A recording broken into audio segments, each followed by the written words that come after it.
So the first joint that we'll be considering is knee joint. Knee joint can be seen here. A joint between femur, tibia, and the patella.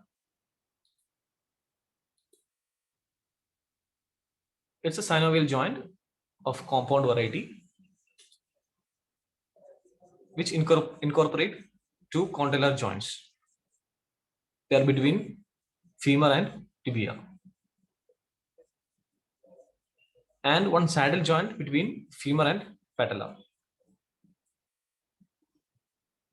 So it's a compound joint having condylar type of joint between the condyles of femur and tibia. So there are lateral condyle, medial condyle of femur articulating with medial and lateral condyle of tibia. So they are condylar variety of joint, and saddle joint between femur and patella. So patella is articulating only with the femur. So this is compound synovial joint. So that means the joint cavity is divided into two compartments by a disc. The joint cavity here is divided into two by disc. This is a disc here, or called the meniscus, which divides the joint cavity into an upper compartment and lower compartment. We will see these things in detail. Disc can be seen very clearly in this. Again, an X-ray of knee joint where the femur and the tibia can be seen. The intercondylar eminence of the tibia also can be seen. And these are the condyles of femur, and the patella also can be seen. The posterior surface of the patella articulating with the femur, forming saddle joint. Articular surfaces are the condyles of femur, patella, and the condyles of tibia. So all of them are forming the joint. So these are the articulating surfaces.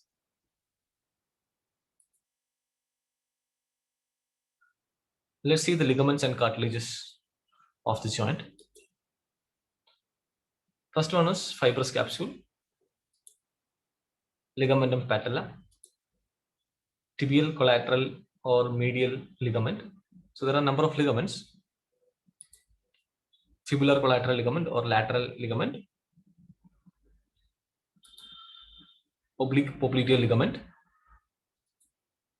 arcuate popliteal ligament, anterior cruciate ligament, in short form ACL,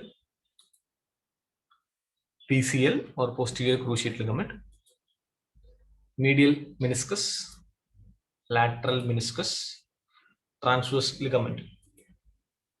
So we have seen number of Excuse me, sir. ligaments in this joint. Excuse me, sir.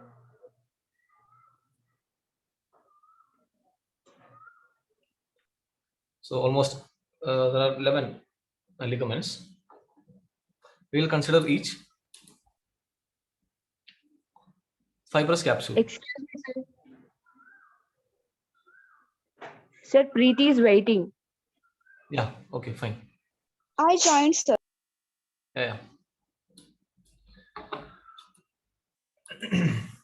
So let's see the fibrous capsule. So these are the outline where we can see the attachment of the fibrous capsule. The fibrous capsule is a thin collagenous tissue or connective tissue that is forming the capsule or surrounding the joint. Let's see that in little detail. So this is an anterior and posterior view. First, we'll see the femoral attachment of the fibrous capsule. So where it is attached, which part of the femur it is attached. So it is attached about 0.5 to 1 centimeter beyond the articular margin. So these are the articular margin where it is forming the joint. So it is extending 1 centimeter above. Attachment has 3 special features in this area. Anterior aspect, it is deficient anteriorly. On this area, it is little deficient. Posteriorly, it is attached to the intercondylar line. On the posterior aspect, it is attached to the intercondylar.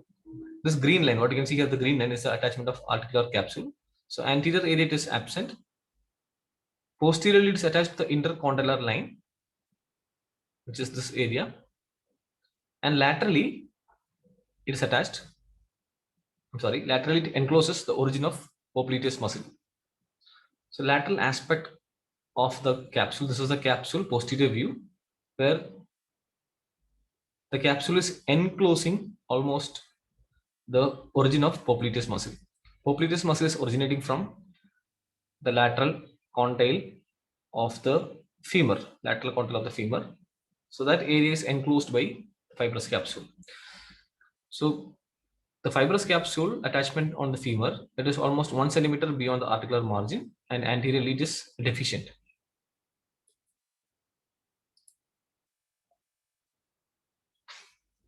Now these are the different views.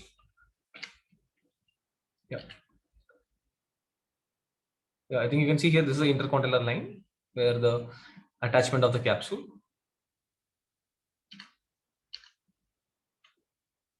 Tibial attachment. So the lower attachment, we are going to see the lower attachment. Attachment has 3 special features. Anteriorly, this black line, this is a capsular ligament. Anteriorly, it descends along the margins of the condyles to the tibial tuberosity. This is the tibial tuberosity, this area. So it is attached to that area. Now, when it is near the tibial tuberosity, it is absent or it is deficient. Posteriorly, it is attached to the intercondylar ridge, which limits the attachment of posterior cruciate ligament. On the posterior aspect, this is a superior view. Anterior and posterior aspect can be seen.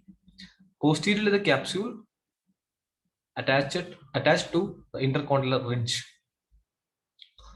of the tibia that limits the attachment of posterior cruciate ligament. So this is the posterior cruciate ligament.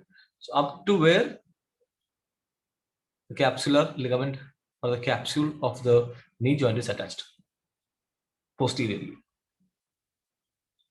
Anteriorly, it goes up to the tibial tuberosity.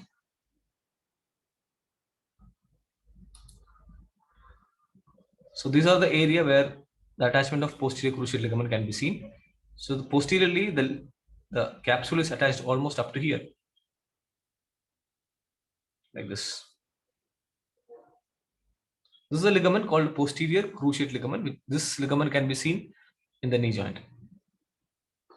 Another view of the capsule, it reaches up to the attachment of posterior cruciate ligament posteriorly. Posterolaterally, there's a gap between the lateral condyle for the passage of tendon of popliteus. So we have seen that the popliteus muscle is originating from the lateral condyle of the femur. So laterally, when we consider the attachment of capsule towards the tibia, there's a gap, and the gap is for popliteus tendon to pass.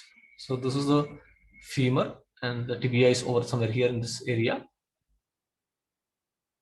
Tibia is this side, this is a fibula. So here it allows, or it has a gap. This is a capsule, what we can see here, the capsule, joint capsule.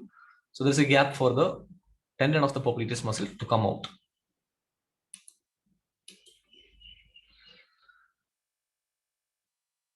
Now we'll see what is coronary ligament. So we have seen the capsule, how it is attached in different areas. The part of the capsule between the menisci and the tibia is sometimes called coronary ligament. Now these are the meniscus. There are 2 meniscus, medial meniscus and lateral meniscus. This is a superior view of the tibia. The coronary ligament actually represents the part of the capsule that is between the menisci and the tibia. So between the menisci and the tibia, there is a small area, small part where the part of the capsule is extending, and that is called coronary ligament.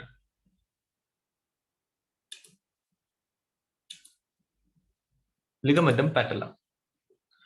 This is the patellar ligament or the ligamentum patella. Patellar tendon can be seen here. This is the central portion of common tendon of insertion of quadriceps femoris muscle. Quadriceps femoris muscle are 4 muscles. All of these muscles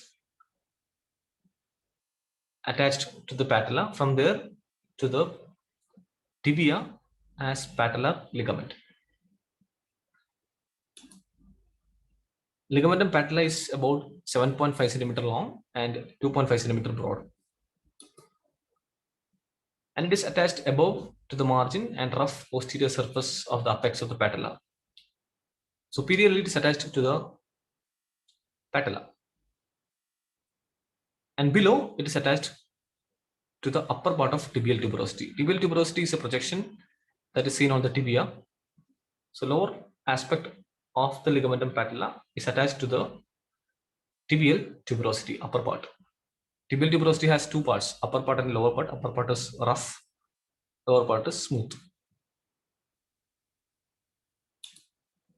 And the superficial fibers pass in front of patella. Some of the fibers, they may pass anterior to the patella, thus covering the patella within the tendon. The tibial collateral ligament or medial ligament. So it says that this ligament is seen on the medial aspect of the knee joint. So here the tibial collateral ligament can be seen on the medial aspect of the knee joint. This tibial collateral ligament on the medial aspect. Again, another view of tibial collateral ligament. Posterior view, the anterior view. Again, the tibial collateral ligament can be seen here. Superiorly, it is attached to the medial epicondyle of the femur, just below the adductor tubercle. Adductor tubercle is a prominence that can be seen on the medial condyle of the femur. So just below the adductor tubercle, there is attachment of tibial collateral ligament. On the lower aspect, it is divided into anterior part and posterior part. Anterior part is a superficial part which is attached below to the medial border and posterior part of medial surface of shaft of tibia. Superficial part is attached to the tibia, mainly the medial surface of the shaft of the tibia. So the tibial collateral ligament is attached above to the femur. Below, it is dividing into anterior and posterior part. The deep part is posterior one, where this is the posterior part. It is attached to the medial condyle of the tibia above the groove of semimembranosus. The deep component is attached to the posterior aspect of the tibia, as we can see here. And there is a groove on that area, and the groove is this one. This is the groove for semimembranosus. So it is attached, the tibial collateral ligament is attached to that area, just above it, just above the groove. Morphologically, the tibial collateral ligament represents degenerated tendon of adductor magnus muscle. This we already discussed when we studied hamstring group of muscles. So adductor magnus, the remnant of adductor magnus is tibial collateral ligament. So we have seen that there are 2 parts of tibial collateral ligament, anterior and posterior part. The next one is lateral collateral ligament or fibular collateral ligament. So it is seen on the lateral aspect, fibular collateral ligament, anterior view and posterior view of fibular collateral ligament. So fibular collateral ligament. Superiorly, this is attached to the lateral epicondyle of the femur, just above popliteal groove. Popliteal groove is a groove on the femur which is for the attachment of popliteus muscle. So just above that, the fibular collateral ligament is attached. Inferiorly, it's attached to the head of the fibula in front of its apex. So it's attached to the upper part of the fibula in front of the apex. The apex is the prominent part of the upper end of fibula. Morphologically, this ligament represents femoral attachment of peroneus longus. So this is also a remnant. This ligament is also a remnant. Here, it's a remnant of peroneus longus muscle. We have seen the peroneus longus muscle, which is a muscle of lateral compartment of leg. So the upper extension of the muscle is the fibular collateral ligament. So we have seen the tibial collateral ligament, that is a remnant of adductor magnus muscle. The oblique popliteal ligament. This is a posterior view of the knee joint, where in the posterior aspect of the knee joint, some ligament can be seen which is directed obliquely. This is an expansion from the tendon of semimembranosus. Semimembranosus muscle, which is seen on the posterior compartment of thigh, that get attached to the tibia. A groove on the posterior surface of the medial condyle of the tibia. From there, some fibers extends, and those are called oblique popliteal ligament. So oblique popliteal ligament is an expansion or extension of from the semimembranosus muscle. As we can see here, this is a semimembranosus muscle tendon. It turns upwards laterally, blends with posterior surface of capsule. So most of the ligaments are going to blend with the capsule. Or we can say that the capsule is thickened in some area to form the ligament. Now it is attached to the intercondylar line and lateral condyle of the femur. So from here, this area is a medial area. From medially, it goes laterally, and it's attached to the lateral condyle of femur. So here, the oblique popliteal ligament is the expanded part of semimembranosus. The fibular collateral ligament is an expansion or a remnant of peroneus longus. We have seen in the last slide. So these are some of the ligaments that we can see here: the oblique popliteal ligament, fibular collateral ligament, the tibial collateral ligament. There are other ligaments as well. Arcuate popliteal ligament we will see soon. So it extends backwards from the head of the fibula. This is the head of the fibula, arches over the tendon of popliteus. So it is going to arch over the tendon of popliteus. This is the popliteus muscle, and it is attached to the posterior border of the intercondylar area of the tibia, and it is attached to the intercondylar area of the tibia. So arcuate popliteal ligament, it is called arcuate popliteal ligament because it forms an arc over the popliteus muscle, and it is attached to the intercondylar area of the tibia. The next group of ligaments are cruciate ligaments.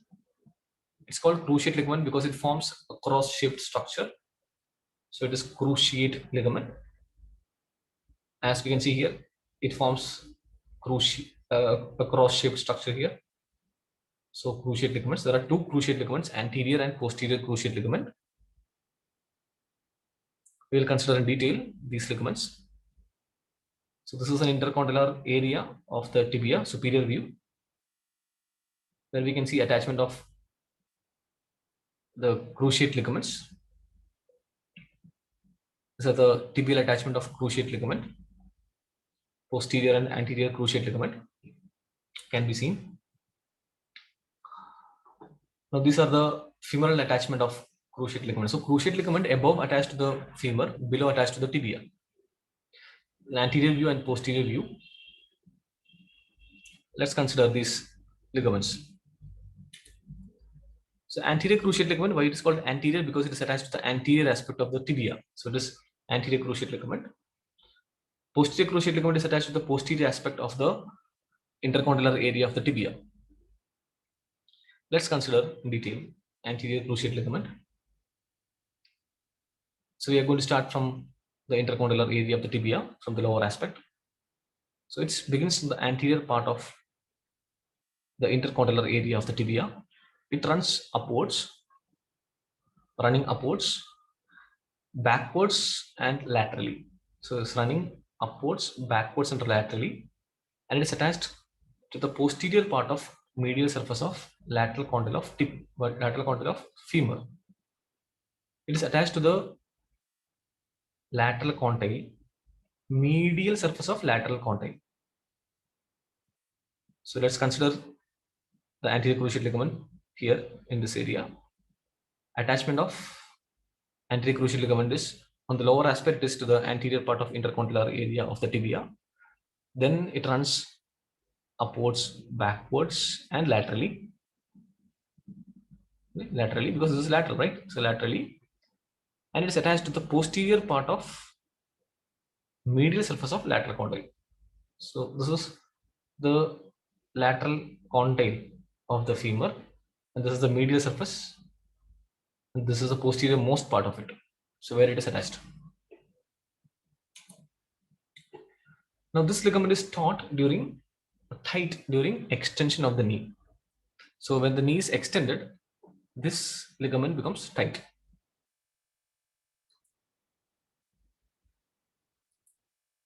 Now let's see posterior cruciate ligament. So the name suggests posterior. So it's starting from the posterior aspect of the intercondylar area of the tibia.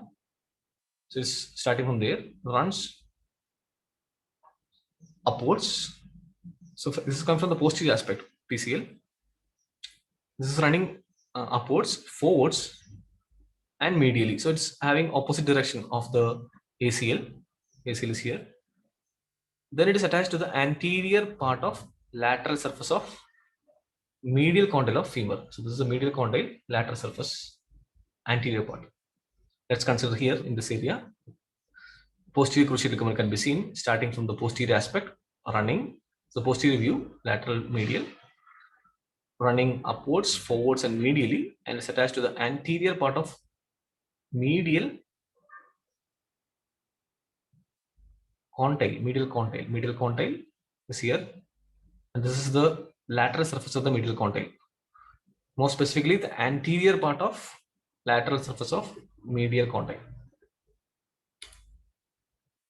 And this is taught during flexion of knee. So these ligaments will help a proper bonding between tibia and femur.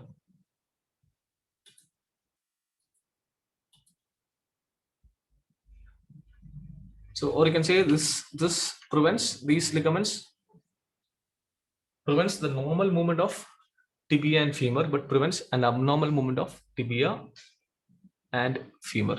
So it is having a great structural, or you can say a great support for the knee joint. It prevents unwanted movement of tibia over femur or femur over tibia. Now the next are the semilunar cartilages or menisci, or I used a term disc. So the two discs can be seen in this. This is the disc. As I mentioned before, disc separates the joint cavity into two compartments, upper and lower compartment. Upper is above the disc and lower part is below the disc. The menisci are structurally fibrocartilaginous. So it's made of fibrocartilage, and they are shaped like crescents. So they shape crescent shaped structures, and they deepen the articular surface of the condyles of tibia. When you look at the tibia without the disc, it seems to be very shallow, but by having the menisci, the articular area becomes more deeper. You can see how it is, the shape of it. So it becomes, the articular surface becomes more deeper and partially dividing the joint cavity into upper and lower compartments. That is why we call this joint as a compound joint. A flexion and extension of the knee takes place in the upper compartment. So each compartment has got different function. A flexion and extension of the knee that can take place in the upper compartment, whereas lower compartment can have a rotation. So now you might be wondering the rotation of knee. Yes, a slight amount of rotation of the knee is possible, and that occurs in the lower compartment. You can see that the upper compartment is larger than the lower compartment, where it allows extension and flexion of the knee, but the lower compartment has a slight amount of rotation of the knee. So these are the semilunar cartilages, which divides the joint cavity into two compartments, and there are medial and lateral meniscus. Each meniscus has the following features or following parts. There are two ends, both of which are attached to the tibia. So there are two ends for this menisci, anterior and posterior end, and they are attached to the tibia. There are two borders, outer border, which is thick, convex, and fixed to the fibrous capsule. Fibrous capsule is surrounding the menisci. While the inner aspect, inner border is thin and concave free. So this is free, nothing is attached here, so it is free and concave. There are two surfaces. Upper surface, which is concave for the articulation with the femur. Femur is articulating from above,